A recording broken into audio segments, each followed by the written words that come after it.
Hello friends, कैसे हो भाई सब? कैसे चल रहा है आप लोगों का पढ़ाई? उम्मीद करते हैं दोस्तों आप लोग बहुत अच्छे होंगे और स्वस्थ होंगे और बहुत अच्छे तरीके से अपना प्रिपरेशंस को चला रहे हो। और आज की क्लास में दोस्तों बहुत इंपॉर्टेंट टॉपिक के ऊपर हम लोग चर्चा करेंगे और ये वीडियो रहेंगे दोस्तों आईसीएसई बोर्ड क्लास 10 के लिए। सो उम्मीद करते हैं आप लोग इस वीडियो को बहुत अच्छे तरीके से देखोगे, समझोगे और नोट्स भी प्रिपेयर करोगे। So let's start guys. हम लोग बात करेंगे H2SO4 के ऊपर, ठीक है? तो एक प्यारा सा हेडिंग आप लोग अपने कॉपी में लगा लो। और मेरा नाम है Vijay and I welcome all of you in this learning hub begin process. So guys start करते हैं। सो पहले एक छोटा सा हेडिंग लगाओ, सल्फ्यूरिक एसिड। सो देखो दोस्तों, चैप्टर का नाम है सल्फ्यूरिक एसिड, लेकिन आप लोगों को कुछ बातें बताएंगे, वो भी क्या है, पढ़ना पड़ेगा, जरूरी है, क्योंकि सल्फ्यूरिक एसिड में पहुंचने के लिए पहले आप लोगों को कुछ चीजें समझना पड़ेगा, ठीक है? हालांकि हम लोग सल्फ्यूरिक एसिड के बारे में चर्चा रखेंगे, लेकिन आपको दो कंपाउंड्स यहाँ पर गिवन है आप लोगों के बुक में, वो आइडिया थोड़ा बहुत ले लेंगे तो सही रहेगा, राइट? सो क्या है कि पहले बात है एक SO2 के ऊपर चर्चा। सो गाइस क्या होता है कि SO2, अब देखो SO2 अगर बात करेंगे हम लोग दोस्तों, SO2 तो ये इसका नाम है दोस्तों सल्फर डाइऑक्साइड। इसका नाम है क्या? Sulphur dioxide, right? बात समझ में आ रहा है? अब देखो सल्फर डाइऑक्साइड का अगर आप लोग स्ट्रक्चर देखोगे तो ये होगा आपका structure S double bond O, और यहां पर दोस्तों क्या होगा, एक ऑक्सीजन के साथ ऐसे कोऑर्डिनेट बॉन्ड रहेगा और एक लोन पेयर जो है सल्फर के ऊपर रहेगा। बात समझ में आया आप लोगों को? बहुत धीरे धीरे चलेंगे, हड़बड़ी नहीं है, राइट? सो फ्रेंड्स ये समझ में आया आप लोगों को? अब देखो इसका मोलर मास अगर आप लोगों को बोला जाए कि कैलकुलेशन करो तो सल्फर का 32 होगा और यहां से दो ऑक्सीजन का 32 होगा, तो मिलजुल के क्या हो जाएगा, ये 64 एटॉमिक मास यूनिट बन जाएगा। ये बात आप लोगों को समझ में आ गया? अब देखो सबसे इंपॉर्टेंट जो बात होता है ना, प्रिपरेशन और कुछ केमिकल रिएक्शन से लोगों का, बस वो अगर समझ जाओगे तो ये इनऑर्गेनिक, ये सारे के सारे चैप्टर आप लोगों का मुट्ठी में आ जाएगा। बात समझ में आ रहा है कि नहीं बताओ? तो देखो पहले प्रिपरेशन हम लोग सल्फाइड सॉल्ट से करेंगे। बात समझ में आ रहा है आप लोगों को? सो सल्फाइड जो सॉल्ट होता है वहां पर से हम लोग क्या कर सकते हैं, इन लोगों का प्रिपरेशन कर सकते हैं। तो देखो सोडियम सल्फाइड, सल्फाइड मतलब क्या होता है? देखो पहले तो एक बेसिक चीज हम लोग बता देते हैं कि सल्फाइड जो आयंस होता है दोस्तों, उसका फार्मूला होता है आपका SO3 2-, राइट? अब सोडियम सल्फाइड मतलब होता है क्या, Na2SO3। Na2SO3, चाहे तो आप Na2SO3 ले लो या तो आप पोटेशियम सल्फाइड भी ले सकते हो। दोनों को दोस्तों हीट करेंगे तो वहां पर से क्या निकलेंगे ना, सल्फर डाइऑक्साइड गैस। बात समझ में आ रहा है? यहां पर आप लोगों को समझ में आया कि नहीं बताओ? तो यहां से आप लोगों को ये इन लोगों को अगर हीट करोगे तो हीट करेंगे, या तो आप लोग ऐसा कर सकते हो कि इसके साथ में आप लोग H2SO4 का रिएक्शन कर दो। इसके साथ क्या करना है, किंग ऑफ केमिकल्स H2SO4 का रिएक्शंस क्या करना है। बात समझ में आ रहा है सबको भाई?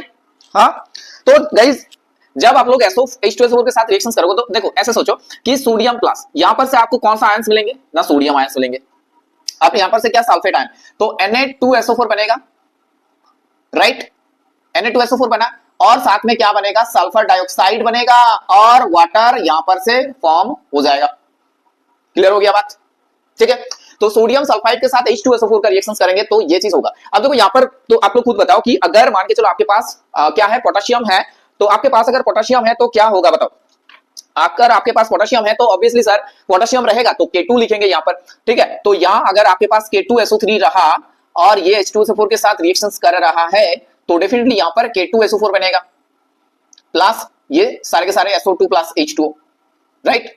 अब देखो दोस्तों, अब देखो अगर आपको कुछ सल्फाइड इन लोगों के साथ अगर H2SO4 ना यूज करके अगर आप कैल्शियम मतलब HCl यूज कर रहे हो, ठीक है? कैल्शियम सल्फेट के साथ अगर HCl यूज करते हो तो ये बात बनेगा यहां पर से। बात समझ में आ रही है कि नहीं बताओ? तो अगर हम लोग कैल्शियम सल्फाइड लेंगे मतलब CaSO3 प्लस HCl, तो यहां पर से क्या बनेगा भाई ना, कैल्शियम क्लोराइड CaCl2 बनेगा और साथ में बनेगा आपका SO2 और बनेगा क्या, वाटर। इस रिएक्शन को पहले आप लोग समझ लो। देखो यहां पर 2 Cl है तो यहां पर क्या करेंगे, 2 HCl लिखेंगे। या तक किसी को कोई दिक्कत है भाई? हाँ, किसी को कोई दिक्कत है यहां पर? तो आप लोग क्या कैल्शियम सल्फाइड भी यूज कर सकते हो यहां पर, ठीक है? अब देखो सोडियम हाइड्रोजन सल्फाइड अगर यूज करेंगे तो सोडियम Na, अब देखो बाय होता है ना, तो NaHSO3 होता है। क्या होता है? NaHSO3 होता है और उसके साथ अगर हम लोग HCl का रिएक्शन करेंगे, HCl का, तो क्या बनेगा बताओ? तो यहां पर से बनेगा sodium chloride NaCl plus SO2 plus आपका बनेगा क्या, H2O। तो ये 4 रिएक्शंस आप लोग पहले ध्यान से देखो, उसके बाद आगे में हम लोग बढ़ेंगे और भी बहुत सारा रिएक्शंस यहाँ पर रहेगा, ठीक है? आप लोग एक बार अच्छे से नोटिस करो रिएक्शंस को। तो सोडियम सल्फाइड के साथ रिएक्शंस किए हम लोग, सारे के सारे चीज हो गया, राइट? अगर मान के चलो आपके पास यहाँ पर सोडियम हाइड्रोजन सल्फाइड है HCl है तो ये चीज बन रहा है। अगर आपके पास सोडियम हाइड्रोजन सल्फेट रहा और ये आपके पास H2SO4 के साथ रिएक्शन हो रहा है तो बताओ क्या होगा। तो दोस्तों यहां पर बनेगा आपका सोडियम सल्फेट, क्या बनेगा भाई, यहां पर Na2SO4 होगा प्लस आपका सल्फर डाइऑक्साइड SO2 बनेगा और आपके पास क्या बनेगा, वाटर फॉर्म हो जाएगा। तो ये 1 2 3 4 रिएक्शन समझ में आया आप लोगों को। अब देखो आपको पता होगा ना कि स्लैक लाइन क्या होता है। स्लैक लाइन के साथ रिएक्शंस करेंगे हम लोग। तो स्लैक लाइन के साथ अगर रिएक्शंस करें, आप देखो पहले आप लोग पता कर लो कि स्लैक लाइन होता क्या है सर। तो दोस्तों स्लैक लाइन होता है आपका, स्लैक लाइन आपका क्या होता है, कैल्शियम हाइड्रोक्साइड CaOH2। अब इसके साथ हम लोग किसका रिएक्शंस कर रहे हैं ना, सल्फर डाइऑक्साइड का, जो चीज अभी बना। तो सल्फर डाइऑक्साइड का अगर रिएक्शंस करेंगे तो ऑब्वियसली बात है सर क्या बनेगा यहां पर से ना, यहां पर से दोस्तों बनेगा कैल्शियम, क्या बनेगा बताओ, calcium sulphide CaSO4 calcium sulphide बनेगा और साथ में क्या बनेगा, वाटर। बात समझ में आ रहा है। तो इसका नाम है कैल्शियम सल्फाइड। अब देखो ये कैल्शियम सल्फाइड में और ज्यादा अगर हम लोग क्या देंगे, SO2 डालेंगे तो क्या चीज होगा। तो दोस्तों यहां पर ये जो मिल्कीनेस होता है, यहां पर ये आपका मिल्की अपीयर होता है, मिल्कीनेस। तो इसमें अगर हम लोग एक्सेस में क्या करेंगे, हम लोग एक्सेस में अगर डालेंगे SO2 का सप्लाई अगर एक्सेस में करेंगे तो क्या होगा, देखो SO2 का सप्लाई अगर एक्सेस में किया जाए तो यहां पर बनेगा कैल्शियम हाइड्रोजन सल्फाइड CaHSO3 तो sulphide by sulphide, calcium by sulphide ये बन रहा है, राइट। तो कैल्शियम हाइड्रोक्साइड स्लैक लाइन है, उसके साथ SO2 का रिएक्शन किए, उसके बाद जो बना यहां पर कैल्शियम सल्फाइड वाटर। अब इसमें और ज्यादा मात्रा में SO2 का रिएक्शन हो रहा है तो फाइनली ये क्या बनेगा, calcium hydrogen sulphide bisulphide, right. Hydrogen sulphide you can say और बाइसल्फाइड भी बोल सकते हो, यहां पर किसी को कोई दिक्कत नहीं है। तो ये दोस्तों सोल्यूबल हो जाएगा, क्या है ये आपका सोल्यूबल यूनिट है। तो कितने सारे रिएक्शंस अभी तक हम लोग देखें कि सल्फाइड जो है उसका स्ट्रक्चर होता है आपका SO3 अब देखो यहां पर हम लोग प्रिपरेशंस में आए तो सोडियम सल्फाइड के साथ H2SO4 का रिएक्शंस किए तो यहां देखे सोडियम सल्फेट बना, SO2 बना, H2 बना। उसके बाद सिमिलरली K2 के साथ रिएक्शंस होगा, K2SO3 के साथ। उसके बाद कैल्शियम सल्फेट के साथ HCl का रिएक्शंस किए तो ये कहानी वहां पर बना। सोडियम हाइड्रोजन सल्फाइड के साथ HCl का रिएक्शंस किए तो ये घटना घटी यहां पर। और सोडियम हाइड्रोजन सल्फेट के साथ अगर H2SO4 का रिएक्शंस किए तो ये कहानी बन रहा है। यहां तक आप लोगों को कोई दिक्कत नहीं है। अब हम लोग आगे बढ़ेंगे, तब तक आप लोग एक बार देख लो चीजों को। थोड़ा इरेज करेंगे क्योंकि थोड़ा प्लेस, अच्छा नीचे भी लिख सकते हैं, यहां लिख सकते हैं, थोड़ा इरेज कर देते हैं। देखो SO2 को अगर हम लोग ऑक्सीडेशन करेंगे तो SO2 को ऑक्सीडेशन करेंगे तो क्या होगा, ऑक्सीडेशन करेंगे इन प्रेजेंस ऑफ ऑक्सीजन और वहां पर एक कैटलिस्ट लगेगा। तो SO2 है आपके पास सल्फर डाइऑक्साइड और यहां ऑक्सीजन के प्रेजेंस में इसका क्या किया जा रहा है, ऑक्सीडेशन। और यहां पर है दोस्तों वैनेडियम पेंटॉक्साइड कैटलिस्ट। अब ये बन रहा है SO3, ठीक है, बात समझ में आया। अब दोस्तों अगर हम लोग क्लोरीन के प्रेजेंस में इसका रिएक्शन करेंगे, इसको अगर ऑक्सीडाइज करेंगे तो क्या होगा, देखो तो SO2 है आपके पास और यहां क्या कर रहे हैं हम लोग, Cl2 का रिएक्शन कर रहे हैं in presence of sunlight, right. तो ये बन रहा है SO2Cl2, ये बनेगा क्या, SO2Cl2। और एक चीज आप लोगों को बता रहे हैं कि SO2 का भी ब्लीचिंग एक्शन होता है। तो SO2 कैसे ब्लीचिंग एक्शन करते हैं, देखो तो SO2 है मान के चलो आपके पास, राइट। SO2 है दोस्तों और SO2 के साथ अगर हम लोग पानी का रिएक्शन करेंगे, वाटर, तो यहां पर से आपका बनेगा H2SO4 और यहां आपका नेसेंट हाइड्रोजन क्या मिलेगा, नेसेंट हाइड्रोजन, इसका नाम है नेसेंट हाइड्रोजन। तो इस नेसेंट हाइड्रोजन की वजह से क्या होता है, ये ब्लीचिंग एक्शन दिखाते हैं, ब्लीचिंग एक्शन, ब्लीच करते हैं ये, ठीक है। तो ये समझ में आया कि SO2 का और भी रिएक्शंस, कितने सारे रिएक्शंस अभी तक हम लोग देख लिए कि SO2 को अगर ऑक्सीजन के प्रेजेंस में ऑक्सीडाइज किया जाएगा V2O5 कैटलिस्ट के प्रेजेंस में तो ये बनेगा आपका SO3। उसके बाद हम लोग देखिए SO2Cl2 सनलाइट के प्रेजेंस में SO2Cl2 बन रहा है। SO2 के साथ वाटर का रिएक्शन करेंगे तो वहां पर क्या बनेगा, नेसेंट हाइड्रोजन, जिसके कारण ये क्या है, नेसेंट हाइड्रोजन प्रोड्यूस करते हैं और ब्लीचिंग एक्शन दिखाते हैं। यहां तक आप लोगों को समझ में आया, कोई दिक्कत नहीं है भाई, हाँ कोई दिक्कत नहीं है। अब दोस्तों हम लोग और एक कंपाउंड है आप लोगों का बुक में, उसके ऊपर चर्चा करेंगे, उसका नाम है दोस्तों H2S। H2S, अब देखो H2S का जो है फॉर्मूला लिखते हैं पहले, इसका नाम है हाइड्रोजन सल्फाइड। जिन लोगों को नहीं पता लिख देते हैं हाइड्रोजन सल्फाइड। तो इसका भी कुछ स्ट्रक्चर होगा, मॉलिक्यूल, हर एक मॉलिक्यूल का स्ट्रक्चर होगा कुछ ना कुछ। तो इसका स्ट्रक्चर देखो पानी जैसा ही होगा। तो सल्फर रहेगा यहां पर बीच में और यहां 2 हाइड्रोजन रहेगा ऐसे, और दोस्तों यहां पर क्या रहेगा, 2 लोन पेयर ऐसे करके, ठीक है। अब इसको बनाएंगे कैसे, अब मोलर मास भी कैलकुलेट कर सकते हो, क्या होगा देखो, सल्फर के लिए 32 होगा और हाइड्रोजन के लिए 2 हाइड्रोजन है तो 2 होगा, मतलब 34 एटॉमिक मास यूनिट। क्लियर हो गया? अब इसको बनाएंगे कैसे? अब देखो इसको बनाने का बहुत सारे तरीका है। जैसे हम लोग मेटल सल्फाइड अगर लेंगे, वहां पर अगर एसिड के साथ रिएक्शंस करेंगे HCl एंड तो ये चीजें बन जाएंगे यहां से। तो देखो क्या करेंगे, हम लोग मेटल सल्फाइड लेंगे, पहले आपके पास मान के चलो आयरन सल्फाइड है FeS। अब FeS में दोस्तों अगर हम लोग HCl डालेंगे तो ये क्या बनाएगा बताओ? ये बनाएगा दोस्तों FeCl2। देखो आयरन क्लोराइड, आयरन 2 क्लोराइड है, ये फेरस क्लोराइड है, फेरस फेरिक 2 होता है, तो यहां पर फेरस क्लोराइड बन रहा है तो FeCl2 बनेगा और साथ में साथियों बनेगा आपका H2S। ये चीज क्लियर हो गया? अब देखो आप लोग आयरन सल्फाइड ले लिए, आप चाहो तो जिंक सल्फाइड भी ले सकते हो यहाँ पर। तो देखो जिंक सल्फाइड लेंगे तो ये क्या कहानी बनेगा यहाँ पर, तो ZnS प्लस दोस्तों यहाँ पर बनेगा, ZnS क्या बनेगा बताओ? 2HCl। तो यहाँ पर से आपका ये चीजें हो रहा है ZnCl2 प्लस H2S। आप लोग सोच रहे हो कि सर अगर हम लोग H2SO4 लेंगे तो क्या नहीं होगा? जरूर होगा भाई, H प्लस रहेगा ना यहाँ पर तो हो जाएगा काम। तो ZnS के साथ अगर हम लोग H2SO4 भी लेंगे तो भी होगा, ठीक है? क्योंकि मेरे को ना क्या चाहिए पता है? H प्लस चाहिए, क्योंकि सल्फाइड, यहां से सल्फाइड आयंस मिलेंगे S2 माइनस, यहां से क्या मिलेगा बताओ? S2 माइनस मिलेगा कि नहीं बताओ? और ये S2 माइनस H प्लस के साथ रिएक्शंस करेंगे और डेफिनेटली क्या बनाएंगे? H2S हाइड्रोजन सल्फाइड, जिसका स्मेल दोस्तों रॉटन एग जैसा होता है, तो यहां पर बनेगा zinc sulphate ZnSO4 plus H2S। अब देखो ये ना H2S एनालिटिकल केमिस्ट्री, इसका यूज अगर देखोगे तो एनालिटिकल केमिस्ट्री में इसका बहुत ज्यादा यूज है, बहुत ज्यादा क्या है इसका यूज है एनालिटिकल केमिस्ट्री में।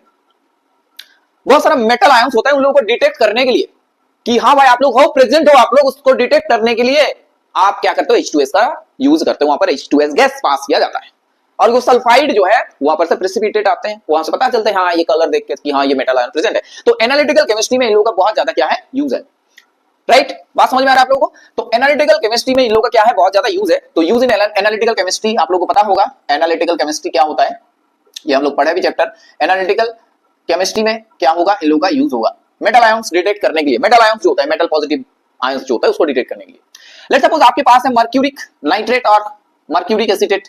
मर्क्यूरिक नाइट्रेट है, मान के चलो आपके पास HgNO3 अब बताओ इस mercuric nitrate, nitrate, all nitrate salts are water soluble, तो यहां से क्या मिलेगा? Hg2+ आयंस यहां पर प्रेजेंट होगा। तो यहां से अगर इस सॉल्यूशन के थ्रू अगर H2S को भेजा जाएगा तो वह क्या बनाएगा बताओ? AgS मर्क्यूरिक सल्फाइड का क्या बनेगा? Precipitate HgS। इस चीज का क्या होगा? प्रेसिपिटेट वहां पर फॉर्म होगा और ये सल्फाइड, मर्क्यूरिक सल्फाइड का जो कलर होगा उस कलर से हम लोग पहचानेंगे हाँ ये चीज यहां पर प्रेजेंट है।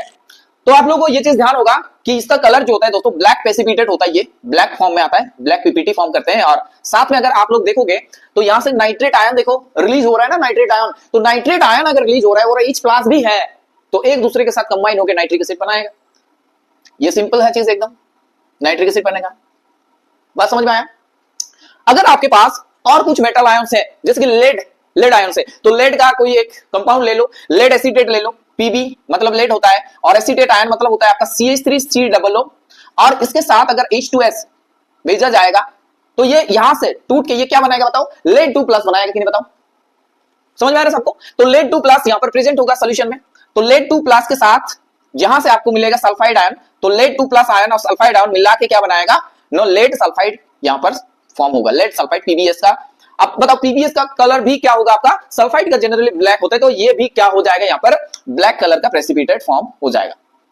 बात समझ में आ रहा है सबको भाई? हाँ, कोई दिक्कत नहीं है किसी को, ठीक है? और अगर आप लोग चाहो तो यहाँ पर एसिटिक एसिड बना सकते हो, क्योंकि यहाँ पर से एसीटेट आयन का देखो बहुत सारे स्टूडेंट्स का दिक्कत होता है कि एसीटेट आयन सर क्या होता है। तो एसिटिक एसिड का जो होता है ना, एसिटिक एसिड का फार्मूला, वहां से अगर आप लोग H+ को हटा दोगे तो जो आयंस मिलता है उसको बोला जाता है एसीटेट आयन CH3COO-। अब इस CH3COO- के साथ H+ कंबाइन होंगे और आपका क्या बनाएगा? Acetic acid CH3COOH। बताओ बात समझ में आया सबको? हाँ। तो कॉपर सल्फेट सॉल्यूशन है आपके पास CuSO4 और उस CuSO4 में आप क्या दे रहे हो? H2S का पास हो रहा है वहां पर से। तो कॉपर सल्फेट से कौन सा आयन बनेगा बताओ? कॉपर सल्फेट से दोस्तों बनेगा Cu2+ ion. So my friends यहां से बनेगा आपका Cu2+ और ये Cu2+ यहां पर से सल्फेट आयन मिल रहा है, सल्फाइड आयन वहां से उसके साथ कंबाइन हो गए एंड कॉपर सल्फाइड का क्या बनेगा? प्रेसिपिटेट। अब देखो कॉपर सल्फेट, चलो जिंक क्लोराइड का कुछ सॉल्ट है और जिंक सल्फेट भी ले सकते हो और इसके थ्रू क्या कर रहे हो? H2S का पासिंग हो रहा है, तो यहां पर जिंक सल्फाइड का प्रेसिपिटेट मिलेगा। और दोस्तों ध्यान से सुनो, जिंक सल्फाइड का जो कलर होता है वो आपका क्या होता है, व्हाइट होता है ना, व्हाइट होता है इसका कलर। तो ये प्रेसिपिटेट वाला सवाल आता है तो व्हाइट प्रेसिपिटेट बनेगा यहां पर से। अब देखो निकल सल्फेट अगर यूज करोगे और निकल क्लोराइड का कोई भी सॉल्ट अगर आप लोग यूज करोगे निकल का, तो यहां पर से आपको H2S अगर भेजा जाएगा तो यहां से निकल 2+ आयन जनरेट होगा कि नहीं बताओ, निकल 2+ आयन, और वही निकल 2+ आयन के साथ सल्फाइड का रिएक्शन होगा और आपके पास क्या बनके तैयार होगा, निकल सल्फाइड NiS। क्या होगा, NiS। अब देखो निकल सल्फाइड का जो कलर होता है दोस्तों वो क्या कलर होता है आपका, ब्लैक कलर का आता है ये। तो डेफिनेटली ये भी चीज आप लोग को क्या करना होगा, ध्यान रखना पड़ेगा। तो देखो कितने सारे एनालिटिकल केमिस्ट्री में इस H2S गैस का एप्लीकेशन है, एक बार नोटिस कर सकते हो आप लोग कैसे रिएक्शंस हो रहा है। भाई आयंस को ढूंढो ना, और आयंस के साथ वो वाला जो H2S में जो सल्फाइड आयन है उसके साथ रिएक्शंस कर दो, बस प्रेसिपिटेट बनेगा। बस यही तो कहानी है ना। अब प्रेसिपिटेट का कलर ये आ रहा है तो या तो रखना ही पड़ेगा ना। बात समझ में आ रहा है सबको? चलो ये सारे के सारी चीज लिख लो आप लोग एक बार। अब दोस्तों हम लोग नेक्स्ट सेक्शन में आएंगे। अब हम लोग पढ़ने वाले हैं H2SO4 भाई। अब आया H2SO4, तो H2SO4 आ गया है तो पहले इस H2SO4 का हम लोग क्या लिखेंगे फार्मूला, H2SO4। H2SO4 इसका मॉलिक्यूलर वेट होता है आपका 98 एटॉमिक मास यूनिट। अब देखो इसका स्ट्रक्चर क्या होगा ना, S bond OH, OH double bond O ऊपर रहेगा ऐसे करके, ये होगा आपका स्ट्रक्चर। और इसमें देखो 2 प्रोटॉन रिलीज करेगा तो ये डाइबेसिक एसिड है, ये एक डाइबेसिक एसिड है, ये एक डाइबेसिक एसिड है। हम लोग पढ़ेंगे जब बेस के साथ इसका रिएक्शन करेंगे, बहुत सारा रिएक्शन होगा इसका। अब देखो H2SO4 पढ़ने से पहले कुछ सल्फेट आयन कंटेनिंग कुछ सॉल्ट्स आपके सिलेबस में है, वो सवाल आते हैं। जैसे बात करेंगे पहले हम लोग एप्सम सॉल्ट की, राइट। तो दोस्तों एप्सम सॉल्ट का जो फार्मूला होता है बताओ आप लोग, क्या होता है बताओ खुद, एप्सम सॉल्ट। उसके बाद ग्लोब्यूलर सॉल्ट, ग्लोब्यूलर सॉल्ट। उसके बाद blue vitriol, green vitriol, green vitriol blue vitriol तो पता है सबको, जिप्सम, बेराइट। तो ये सारे के सारे फार्मूला आप लोगों को ध्यान देना होगा। व्हाइट विट्रियल, ठीक है। तो देखो एप्सम सॉल्ट का जो फार्मूला होता है दोस्तों ये होता है आपका MgSO4 या ZnSO4 बताओ, MgSO4 ZnSO4 आपका ब्लू विट्रियल, ये व्हाइट विट्रियल भी लिख लो यहां पर, व्हाइट विट्रियल। देखो एप्सम सॉल्ट में रहेगा आपका Mg magnesium sulphate dot 7H2O। बस समझ में आ रहा है कि बताओ, एप्सम सॉल्ट में क्या रहेगा, MgSO4 डॉट 7H2O। अब देखो ग्लोब्यूलर सॉल्ट, तो ग्लोब्यूलर सॉल्ट का फार्मूला होता है sodium sulphate Na2SO4 dot 10H2O। अब सब में इसमें सल्फेट रहेगा, आप लोगों को बता दिया पहले से। अब ग्रीन विट्रियल, अब ग्रीन विट्रियल का फार्मूला होता है आपका FeSO4 dot 7H2O, FeSO4 ferrous sulphate dot 7H2O। बात समझ में आ रहा है? अब देखो जिप्सम, जिप्सम का आपका फार्मूला होता है calcium sulphate dot 2H2O, CaSO4 dot 2H2O। अब देखो बेराइट, ये आपका बेरियम सल्फेट होता है, इसका फार्मूला BaSO4। व्हाइट प्रेसिपिटेट होता है, इसका पता है आप लोगों को, व्हाइट कलर का। अब व्हाइट विट्रियल किसको बोलते हैं ना, जिंक, जिंक सल्फेट अगर रहेगा आपके पास, जिंक सल्फेट और साथ में 7 crystal water, zinc sulphate ZnSO4 और 7H2O, ये अगर आपके पास है तो ये बन जाएगा। अब देखो दोस्तों ध्यान से सुनो यहां पर बात कि ये जो वाटर है ना यहाँ, ये क्रिस्टल बनाने में मदद कर रहा है। ये सारे के सारे क्रिस्टल है, ऑल आर क्रिस्टल, ये सब क्रिस्टल है और क्रिस्टल बनाने में ये वाटर मदद कर रहा है। अगर वाटर को यहां से बाहर कर देंगे हम लोग, मान के चलो ये वाटर हटा दिए, तो ये क्रिस्टल नहीं रहेगा, ना तो इसका कलर रहेगा ना ये खुद क्रिस्टल रहेंगे।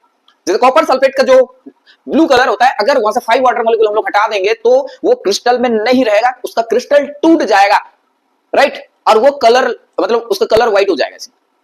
अब फिर से वाटर डालो तो 5 वाटर मॉलिक्यूल ले लेंगे और फिर से क्रिस्टल बन जाएंगे, उसका कलर फिर से वो वापस आ जाएंगे।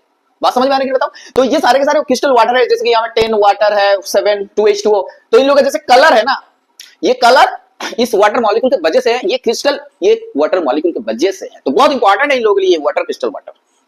तो ये सारे के सारे चीज आप लोगों को समझ में आ गया है। अब हम लोग दोस्तों बात करेंगे कि प्रिपरेशंस के ऊपर हम लोग क्या करेंगे, ध्यान देंगे अपना। तो बहुत सारा प्रिपरेशंस मेथड है यहाँ पर। पहले दोस्तों हम लोग सल्फाइड को सल्फाइड जो हाइड्रो ये होता है आपका SO3 गैस, उससे हम लोग बनाएंगे। तो हेडिंग आप लोग प्रिपरेशंस सब सही चल रहा है एकदम कैमरा। हाँ, तो दोस्तों बात करेंगे प्रिपरेशंस की। प्रिपरेशन, अब देखो आप लोग H2SO4 मतलब कहीं ना कहीं सल्फेट आयन का तो SO3 गैस का तो बहुत बड़ा रोल होगा यहाँ पर। आप लोग SO3 गैस को यूज करके ये चीज बना सकते हो, ठीक है। तो देखो आपके पास मान के चलो SO3 गैस है, SO3 इसका नाम है दोस्तों सल्फर ट्राइऑक्साइड। ट्राई मतलब तीन, ट्राई मतलब तीन होता है। तो SO3 में 3 ऑक्सीजन है तो ये सल्फर ट्राइऑक्साइड हो। अब इसमें वाटर ऐड कर दो, H2O क्या करना है, ऐड करना है। अब देखो जोड़ दो इसको, जोड़ देने से क्या होगा, H2 और SO3 के साथ ऑक्सीजन ऐड हो जाएगा तो आपके पास ये बन जाएगा SO4, H2SO4। समझ में आया? ये चीज है यहां पर से। अब देखो आपके पास मान के चलो कि एक ऐसा रिएजेंट है, ऐसा एसिड है जो खुद इतना स्ट्रॉन्ग ऑक्सीडाइजिंग एजेंट है कि कोई भी एक नॉन मेटल उसको ऑक्सीडाइज कर रहा है। अब देखो यहां पर ना सल्फर जो है वो उसका मैक्सिमम ऑक्सीडाइज स्टेट में है, ये +6 स्टेट में आप लोग अगर कैलकुलेशन करोगे तो इसका +6 होगा इसका ऑक्सीडेशन स्टेट। तो वैसे ही कुछ अगर ऐसा मटेरियल हम लोग यूज करेंगे, ऐसा कुछ एसिड्स यूज करेंगे जहां पर से क्या कर रहा है, सल्फर को ऑक्सीडाइज करके उसको +6 में ले जा रहा है, मतलब H2SO4 में पहुंचा रहे हैं। तो ऐसा एक स्ट्रॉन्ग ऑक्सीडाइजिंग एजेंट आपको क्या करना होगा, यूज करना पड़ेगा। तो क्या होगा दोस्तों, यहाँ पर अगर सल्फर है तो सल्फर के साथ अगर नाइट्रिक एसिड का रिएक्शन करेंगे हम लोग HNO3 तो ये सल्फर को 0 स्टेट से लेके +6 में बदल देंगे, +6 में सर। तो H2SO4 यहां पर से मिल जाएगा, H2SO4 क्या मिल जाएगा यहां से। अब देखो ये नाइट्रिक एसिड ये ऑक्सीडाइज कर रहा है, इसको क्या कर रहा है, ऑक्सीडाइज, ये इसको क्या कर रहा है, ऑक्सीडाइज कर रहा है। तो अपने वो उसके साथ क्या होगा, HNO3 के साथ क्या होने वाला बताओ ना, HNO3 के साथ होगा वो रिड्यूस होंगे, मतलब वो आपका नाइट्रोजन डाइऑक्साइड ब्राउन वेपर बनेगा भाई वहां से और वाटर बनेगा यहां से। बात समझ में आया? तो 2 रिएक्शंस अभी तक हम लोग देखे, ठीक है। और भी बहुत सारा चीजें यहां पर से बनेगा, जैसे कि आपके पास सल्फर डाइऑक्साइड है, SO2 है, अब आपके पास वाटर है। आप दोस्तों और एक क्लोरीन का भी ऑक्सीडाइजिंग नेचर होता है, तो यहां से अगर रिएक्शंस करेंगे तो H2SO4 मिलेगा हम लोगों को, राइट। H2SO4 मिलेगा और क्लोरीन खुद रिड्यूस होकर क्या बनेगा, HCl। तो SO2 H2O ये बन रहा है क्या, ये कहानी हो रहा है यहां पर से। आप अगर यहां पर ऑक्सीजन यूज करोगे तो भी होगा। अगर आपको नॉर्मली अगर रिएक्शंस इस हिसाब से गिवन रहेगा तो आप बहुत आसान तरीके से क्या कर सकते हो, ये सारे के सारे चीज कर सकते हो, ठीक है। H2SO4 यहां से बन रहा है। बताओ ये रिएक्शंस, 4 रिएक्शंस आप लोगों को समझ में आया कि बताओ, ठीक है। ये 4 रिएक्शन समझ में आया। आप लोग यहां पर आयरन पायराइटिस यूज कर सकते हो, FeS2 आयरन पायराइटिस बोलते हैं इसको।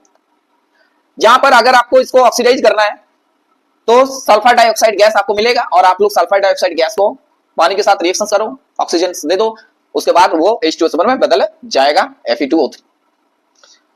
तो ये सारे के सारे कहानी हम लोग यहां पर देख लिए।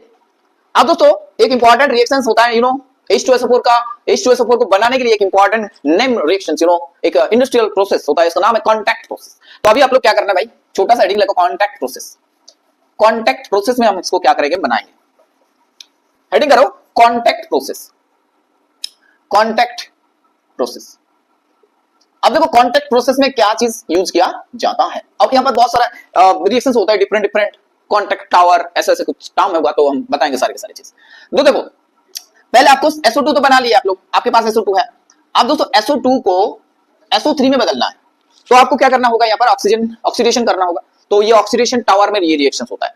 तो ऑक्सीडेशन करेंगे तो खुद तो अपने आप ऑक्सीजन नहीं आएंगे यहाँ पर रिएक्शन करने के लिए, तो आपको ना यहाँ पर एक कैटलिस्ट का रिक्वायरमेंट होगा, उसका नाम है दोस्तों वेनेडियम पेंटोक्साइड V2O5। तो V2O5 हम लोग यहाँ पर यूज करने वाले हैं, राइट। तो ये ऑक्सीडेशन होगा और SO2 क्या किसमें बदलेंगे, सल्फर ट्राइऑक्साइड में। तो ये कहानी समझ में आया आप लोगों को, ठीक है।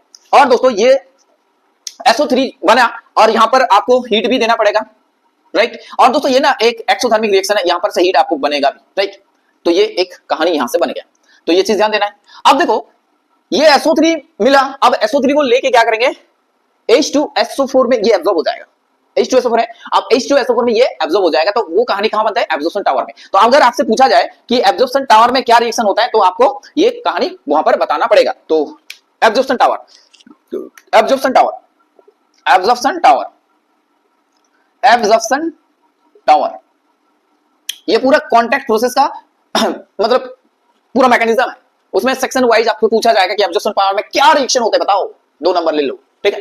तो देखो, तो ये जो SO3 मिला दोस्तों यहां पर से, उसको लिखना है, ब्लैक में लिख रहे। तो SO3 ये है, और यहां पर आपको क्या देना होगा? H2SO4, concentrated H2SO। अब ना दोस्तों क्या होगा, ये पूरा इसको निकल लेंगे और एक ऐसा कंपाउंड बनेगा जिसका इतना ज्यादा इंपॉर्टेंट है, बहुत बार एग्जाम में पूछा गया आप लोगों को, जस्ट उसका फॉर्मूला लिखने के लिए। तो उसका नाम है दोस्तों, ध्यान रखना है, H2S2O7। अब इसका नाम है ओलियम। क्या नाम है भाई? ओलियम। समझ में आया कि नहीं बताओ? ये ओलियम है, तो H2S2O7। और इसको ना पायरो सल्फ्यूरिक एसिड भी बोल सकते हो आप लोग, ऑर्थो सल्फ्यूरिक एसिड भी बोला जाता है, पायरो और ऑर्थो सल्फ्यूरिक एसिड, ठीक है। अब ये ओलियम बन गया। अब देखो दोस्तों, यहां पर ना एब्जॉर्प्शन टावर का रिएक्शन हो गया। अब इस ओलियम को डाइल्यूट करोगे ना, तो H2 मिल जाएगा, राइट। तो इसको क्या करना है? डाइल्यूट करना है, डाइल्यूट करो, डाइल्यूशन। अब इसको डाइल्यूशन करेंगे तो H2SO4 यहां से मिलेगा, H2SO4। तो कॉन्टैक्ट प्रोसेस का तरीका समझ में आया। कॉन्टैक्ट प्रोसेस में आपका एक कैटलिस्ट यूज किया जाता है, वैनाडियम पेंटॉक्साइड, वो ध्यान रखना होगा, और आपका एब्जॉर्प्शन टावर में क्या रिएक्शन होता है वो ध्यान रखना होगा। बात समझ में आ रही है कि बताओ? सारे के सारे चीज क्लियर हो गया भाई? क्लियर हो गया नहीं बताओ? अब जैसे कि हम लोग सल्फ्यूरिक एसिड का दोस्तों क्या पढ़ेंगे? कुछ फिजिकल प्रॉपर्टी पढ़ेंगे। आप लोग H2SO4 तो लैब में, स्कूल में देखे होंगे आप लोग, कितना डेंस होता है ना। तो फिजिकल प्रॉपर्टी में अगर बात करें दोस्तों, फिजिकल प्रॉपर्टी में, फिजिकल प्रॉपर्टी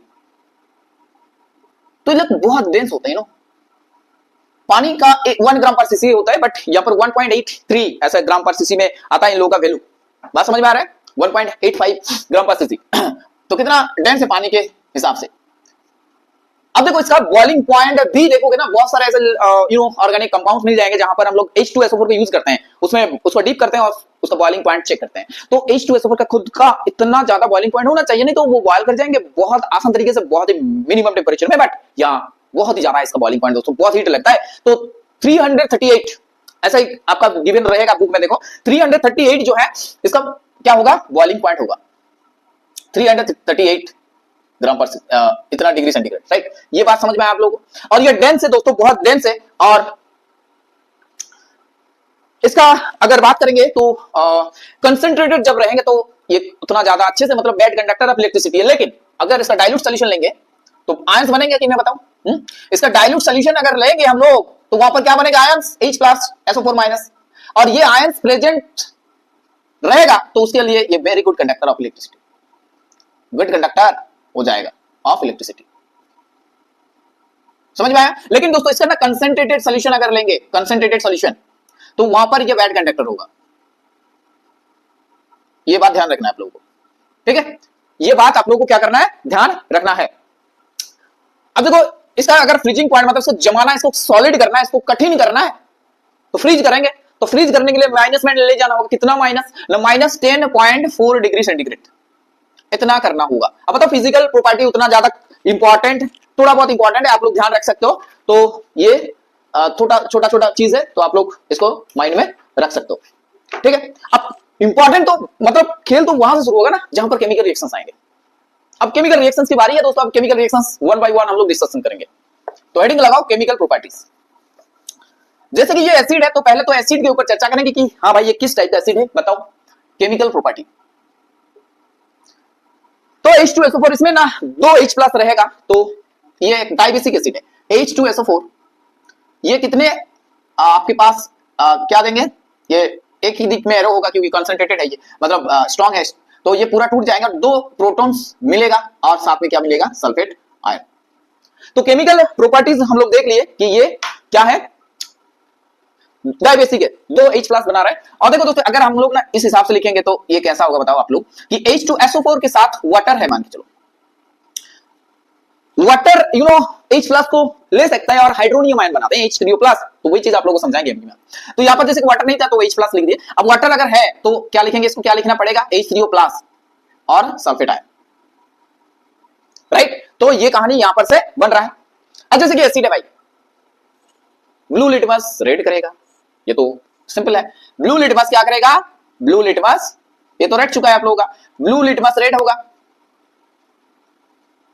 अच्छा बताओ, फेनोल्फथैलीन के कुछ कलर चेंज होगा यहां पर? नहीं, कलरलेस रहेगा।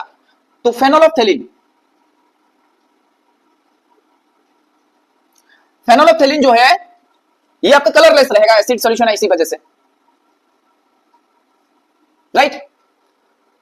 फेनोल्फथैलीन कलरलेस रहेगा। अब जैसे कि ये एसिड है, अब आप लोग पढ़ते हुए आ रहा है ये चीज कि हाँ भाई मेटल है, रिएक्टिव मेटल है, तो वो एसिड के साथ रिएक्शंस करेंगे, मेटल सॉल्ट एंड हाइड्रोजन बनाएंगे। उसमें क्या नया बात है भाई, क्या नया बात है बताओ।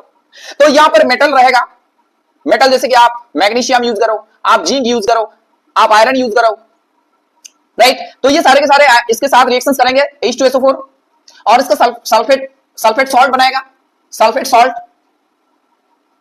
और साथ में दोस्तों एक हाइड्रोजन गैस, मतलब हाइड्रोजन गैस यहां पर मिल जाएगा आप लोगों को। आप देखो एक एग्जांपल देते हैं यहां पर, चलो मैग्नीशियम आपके पास मेटल है और H2SO4 का ये क्या कर रहा है, H2 के साथ रिएक्शंस कर रहा है और मैग्नीशियम सल्फेट बन रहा है यहां पर MgSO4 और साथ में दोस्तों क्या बन रहा है H2 गैस। तो आप खुद ट्राई करो, इसके साथ भी कर सकते हो, जिंक के साथ। अब देखो metal oxide basic in colour होता है, I mean basic in nature, colour नहीं। तो metal oxide basic in nature होता है, आप लोग बचपन से पढ़ते हुए आ रहे हो, मतलब 7 से तो है ही है, ठीक है। तो जैसे कि कॉपर ऑक्साइड है, जिंक ऑक्साइड है, मैग्नीशियम ऑक्साइड है, कुछ भी ले लो आप लोग। तो देखो मैग्नीशियम ऑक्साइड लेते हैं, चलो भाई। अब मैग्नीशियम ऑक्साइड एक बेसिक नेचर है, बेसिक, अब बेसिक है तो एसिड के साथ रिएक्शंस होगा। H2SO4 एसिड है, अब रिएक्शंस करेंगे नहीं बताओ, अब रिएक्शंस करेंगे तो क्या होगा, सॉल्ट बनेगा MgSO4, magnesium sulphate plus hydrogen मत लिखो भाई, यहां पर हाइड्रोजन मत लिखो क्योंकि ये ऑक्साइड है, ऑक्सीजन ऐड होगा और ये वाटर बनाएगा। बात समझ में आएगी बताओ, बात भेजे में गया कि नहीं बताओ। हाँ, सो माय डियर फ्रेंड्स, ये सारे के सारे रिएक्शंस ये लोग दे रहा है।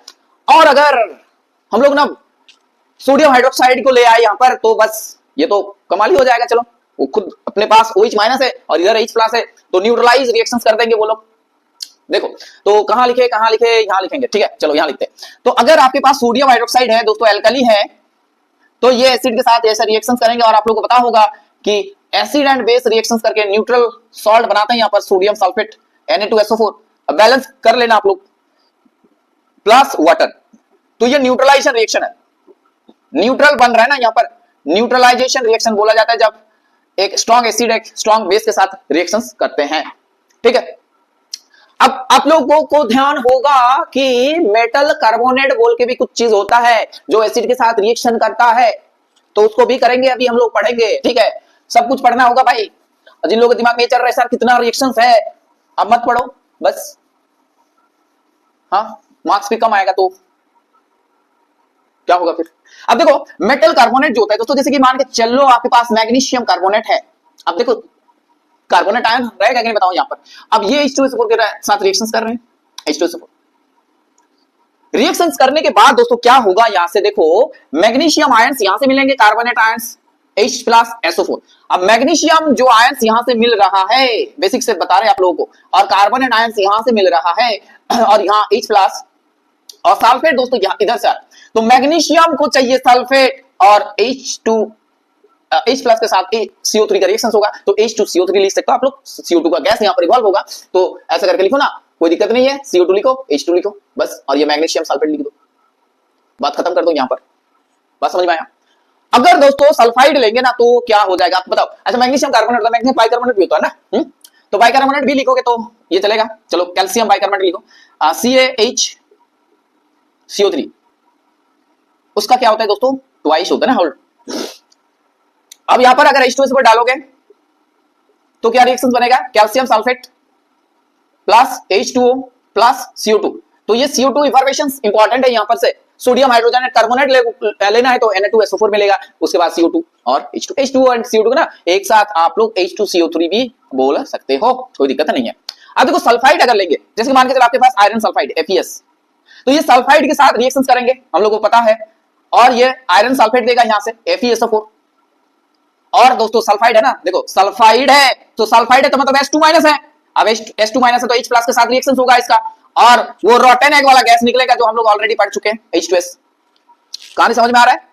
हाँ अब देखो दोस्तों इन लोग क्या करते हैं पता है आप लोगों को, कुछ ऐसा सॉल्ट्स होते हैं, सॉल्ट जैसे कि मान के चलो KCl है आपके पास, तो KCl के साथ H2SO4 का रिएक्शन करेंगे तो क्या होगा, NaCl के साथ करेंगे तो क्या होगा।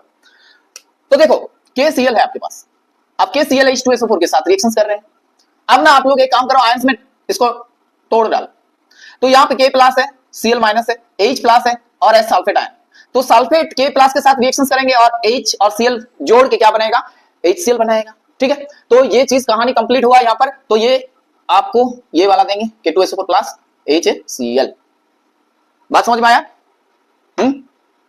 बताओ समझ में आया कि नहीं बताओ। आप देखो दोस्तों, ये H2SO4 कमाल है, मतलब इसको किंग ऑफ केमिकल्स बोला जाता है, वेल ऑफ विट्रियल बोला जाता है। डिहाइड्रेटिंग एजेंट के हिसाब से काम करेंगे, सबसे चल रहा है एकदम। हाँ। एक ही वीडियो में दोस्तों कंप्लीट कर दें, थोड़ा लंबा होगा बट आप लोग देख लेना पूरा। ठीक है, तो देखो ये ना डिहाइड्रेटिंग एजेंट के हिसाब से काम करेंगे, डिहाइड्रेटिंग एजेंट, क्योंकि अच्छे से पढ़ाएंगे तो क्या होगा, थोड़ा टाइम तो लेना पड़ेगा ना, क्योंकि टाइम नहीं देंगे तो कंटेंट भी अच्छा नहीं डिलीवर कर पाएंगे, तो ये दिक्कत हो जाएगा फिर।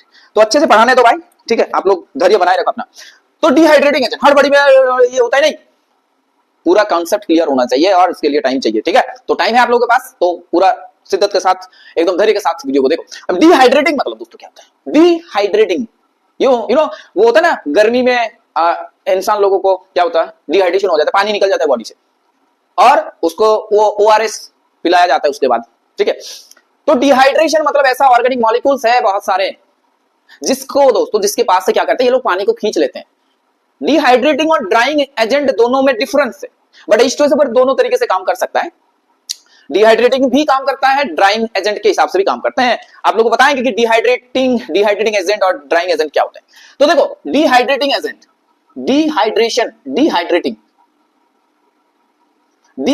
एजेंट के हिसाब से क्या होता है, ये लोग काम करते हैं। जैसे आपके पास एक एसिड है, मान लो formic acid HCOOH, formic acid, आपके पास ऑक्सैलिक एसिड है मान के चलो HCOOH प्लस H2SO4, आप कॉन्सेंट्रेटेड H2SO4 यहां पर यूज कर रहे हो।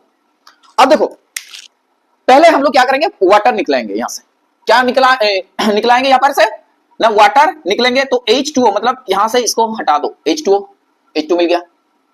अब बचा क्या भाई, बचा सर CO2, तो CO2 लिखो, और सर क्या बचा, नेक पॉइजनस गैस CO बना। बात समझ में आया कि नहीं बताओ, समझ में आया। अब देखो फॉर्मिक एसिड अगर लेंगे HCOOH, तो यहां पर से H2SO4 रिएक्शंस करेंगे, डिहाइड्रेशन कर देंगे इसको, और वाटर हटा दो यहां से। वाटर हटाने से क्या चीज बचा है भाई, CO बचा है कि नहीं बताओ, CO बचा है कि नहीं बताओ। तो ये डिहाइड्रेटिंग यहां पर से हो रहा है। अब देखो और भी बहुत सारा मॉलिक्यूल है जहां पर से ये पानी निकाल सकता है, जैसे में एक है अल्कोहल, जिसका रिएक्शंस बहुत बार पूछे जाते हैं आप लोग एग्जाम में। तो इथाइल अल्कोहल आपके पास मान के चलो CH3 CH2OH। अब यहां से दोस्तों अगर कॉन्सेंट्रेटेड H2SO4 डालेंगे तो पानी यहां से निकलेंगे और ये इथिलीन में बदलेंगे, इथिलीन CH2 क्या होगा, CH2 प्लस H2O। बात समझ में आया, तो पानी यहां से निकल जाएंगे, ये डिहाइड्रेशन हो रहा है। अब देखो कुछ कार्बोहाइड्रेट्स होते हैं भाई, हाँ, शुगर, उसके बाद ग्लूकोज, सेलुलोज, ये सारे के सारे यहां पर ना पानी निकल देते हैं ये सारे। ठीक है, H2SO जब इसके ऊपर पड़ते हैं तो वहां पर सब वाटर मॉलिक्यूल को वो हटा देते हैं और कार्बन बचा रहते हैं भाई। तो देखो यहां लिखते हैं, हाँ, तो C6H12O6 है, ये आपके पास एक कार्बोहाइड्रेट है C6H12O6, और ये H2SO4 के साथ रिएक्शंस करेंगे। अब देखो यहां पर पूरा पानी हट जाएगा, यहां पर से पूरा वाटर हट जाएगा यहां से, ठीक है, और कार्बन बचा रहेगा। अगर आप शुगर यूज करते हो, शुगर का फार्मूला पता होगा आप लोगों को, C12H22 होता है और O11 होता है, और ये H2SO4 के साथ इसका रिएक्शन हुआ तो सारा वाटर खींच लिए, और सारा वाटर क्या कर लिए, खींच लिए, और कार्बन पड़ा रहा यहां पर। ठीक है, क्या हुआ, कार्बन बचा रहा। तो दोस्तों यहां पर से जो कार्बन मिलता है ना, शुगर चारकोल बोलते हैं उसको, शुगर चारकोल, इसको बोला जाता है शुगर चारकोल। और यहां पर जो कार्बन होता है ना, ये बहुत ही प्योर होता है, ये बहुत ही प्योर, एक सॉफ्ट प्योर कार्बन होता है शुगर चारकोल। जैसे कि आप लोगों को पता होगा, अभी बताया ना, डिहाइड्रेट जो कलर होता है सॉल्ट का, जैसे कॉपर सल्फेट का अगर बात करें CuSO4, तो वहां पर जो 5 वाटर रहते हैं ना, वो अगर H2SO4 आ जाए भाई तो 5 वाटर मॉलिक्यूल खा लेंगे और इसको क्या बना देंगे, व्हाइट मास, इसका कलर जो है वो कलर नहीं रहेगा, कलर हटा देंगे, ठीक है। अब इसका ना और भी एक नेचर है जिसका नाम है दोस्तों ऑक्सीडाइजिंग नेचर। ये नॉन मेटल को ऑक्सीडाइज कर देंगे ऑक्साइड में। बात करते हैं, देखो ऑक्सीडाइजिंग एजेंट के हिसाब से काम करेंगे, स्ट्रॉन्ग ऑक्सीडाइजिंग एजेंट। ये लिख रहे हो ना आप लोग साथ साथ, हाँ थोड़ा बहुत मेहनत करो भाई, हाँ देखने से थोड़ी चलेगा, आप लोग कॉपी लो, पेन लो, लिखो, उसके बाद में समझ में आएगा। हाँ चलो, डिहाइड्रेटिंग एजेंट। अब दोस्तों डिहाइड्रेटिंग एजेंट तो हो गया, उसके बाद क्या पढ़ने वाले भाई, हाँ क्या बताएं आप लोगों को, क्या बताओ, oxidizing agent. Yes, oxidizing agent oxidize करते हैं ये लोग नॉन मेटल को। जैसे कि आपके पास है मान लो कार्बन है, अब कार्बन के साथ कंसंट्रेटेड H2SO4 की विक्रिया हो रहे हैं। अब दोस्तों कार्बन जीरो में है, कार्बन जीरो में है कि नहीं बताओ, तो कार्बन को पहुंचा देंगे इसका हाईएस्ट ऑक्सीडेशन स्टेट क्लास 4 में, CO2 बना देंगे, इसको बना देंगे CO2 और सल्फर डाइऑक्साइड SO2, और साथ में क्या बनेंगे भाई, वाटर। सिमिलरली ये सल्फर के साथ ये रिएक्शंस होंगे, फास्फोरस के साथ होगा, तो सल्फर के साथ H2SO4 का रिएक्शन होगा, ये सल्फर डाइऑक्साइड में बदल देंगे, इसको सल्फर डाइऑक्साइड में बदल देंगे SO2 में, और साथ में पानी निकलेंगे। फास्फोरस की अगर बात करें हम लोग, तो यहां पर फास्फोरिक एसिड बनेगा H3PO4, साथ में वाटर, साथ में कार्बन डाइऑक्साइड, क्या बनेगा भाई, SO2। तो माय फ्रेंड्स ये सारे के सारे चीज समझ में आ रहे हैं कि बताओ आप लोगों को, हाँ। अब देखो कुछ मेटल्स होते हैं उन लोगों को भी ऑक्सीडाइज करते हैं, लाइक कॉपर, कॉपर के साथ अगर H2SO4 की रिएक्शंस करेंगे हम लोग, कॉपर प्लस H2SO4, ठीक है, तो कॉपर प्लस H2SO4 क्या होगा, कॉपर सल्फेट, इसको भी ऑक्सीडाइज कर दिया। देखो कॉपर जीरो है, जीरो जीरो जीरो, अब जीरो से 2 इलेक्ट्रॉन्स निकल दिए तो यह +2 हो गया, और ये हो गया सल्फेट, और साथ में ये सल्फर डाइऑक्साइड और क्या बनेगा, H2, ठीक है, बात समझ में आ रहा है भाई। अब देखो यहां पर जिंक की अगर बात करें तो जिंक भी रिएक्शंस करेंगे और जिंक सल्फेट बनाएगा, जिंक को भी ऑक्सीडाइज कर रहा है, ये क्या कर रहा है, जिंक को भी ऑक्सीडाइज कर रहा है, तो ये मेटल को भी ऑक्सीडाइज कर सकता है। और जैसे कि ये बेस है, और बेस है तो एमोनिया के अगर पूछ रहे भाई आप क्या मेरे से रिएक्शन नहीं करोगे, तो एमोनिया के साथ रिएक्शंस करेंगे दोस्तों, एमोनिया बेसिक है, और एमोनिया के साथ H2SO4 का रिएक्शंस होगा, एमोनियम सल्फेट बनेगा, NH4 होल ट्वाइस SO4। ये कहानी ये सब कैसे हो रहा है आप लोगों को ध्यान होगा, एमोनिया +1 होता है ना, सल्फेट 2, ठीक है, आप इसको फार्मूला ऐसे ऐसे करके क्रिस क्रॉस करके करते हैं ना हम लोग, एमोनियम सल्फेट, ठीक है। आयरन सल्फाइड के साथ रिएक्शंस कर लिए तो H2S गैस बनेगा, CuS के साथ रिएक्शंस कर लिए CuSO4 H2S गैस बनेगा, ठीक है। मैग्नीशियम क्लोराइड के साथ रिएक्शंस कर लिए, मैग्नीशियम क्लोराइड के साथ अगर H2SO4 का रिएक्शन, देखो कुछ भी रिएक्शंस पूछा जा सकता है, आप लोगों के पास कॉन्सेप्ट क्लियरिटी रहेगा तो आप लोग वहां पर से एग्जाम में कर पाओगे। तो मैग्नीशियम सल्फेट बनेगा यहां से प्लस HCl, तो इसमें कौन सा रॉकेट साइंस है मैं बताऊं। अब देखो H2SO4 कुछ प्रेसिपिटेट रिएक्शंस भी करते हैं, प्रेसिपिटेट फॉर्म होता है वहां पर से, प्रेसिपिटेट सल्फेट का प्रेसिपिटेट फॉर्म होता है, तो यहां इसको हटाओ और इसको पूरा हटाओ, और उसमें लिखो प्रेसिपिटेट रिएक्शन, लिखो, ठीक है, लिखो कॉपी में लिखो प्रेसिपिटेट रिएक्शन, प्रेसिपिटेशन रिएक्शन, जहां पर प्रेसिपिटेट फॉर्म होता है, प्रेसिपिटेशन रिएक्शन।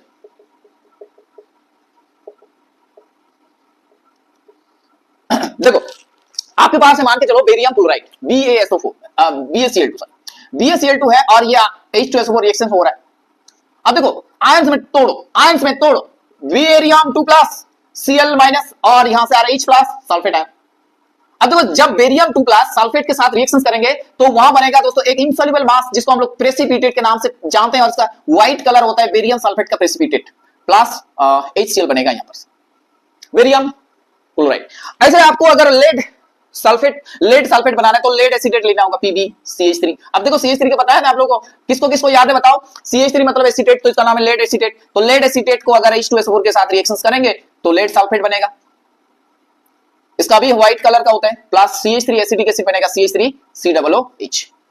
तो बताओ ये कहानी कैसे हो रहा है, मतलब यहां से लेड सल्फेट कैसे बना कि लेड 2+ यहां आयंस बने और एसीटेट आयन यहां पर से बने, बताओ क्लियर हो गया कि बताओ।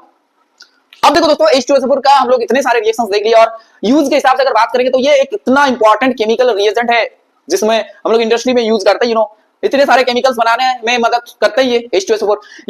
H2SO4 जो है डिहाइड्रेटिंग एजेंट के हिसाब से काम करते हैं, ड्राइंग एजेंट के हिसाब से काम करते हैं। उसके बाद दोस्तों जो मेटलर्जी होते हैं वहां पर मेटलर्जी में मेटल्स को एक्सट्रैक्शन में मदद करते हैं।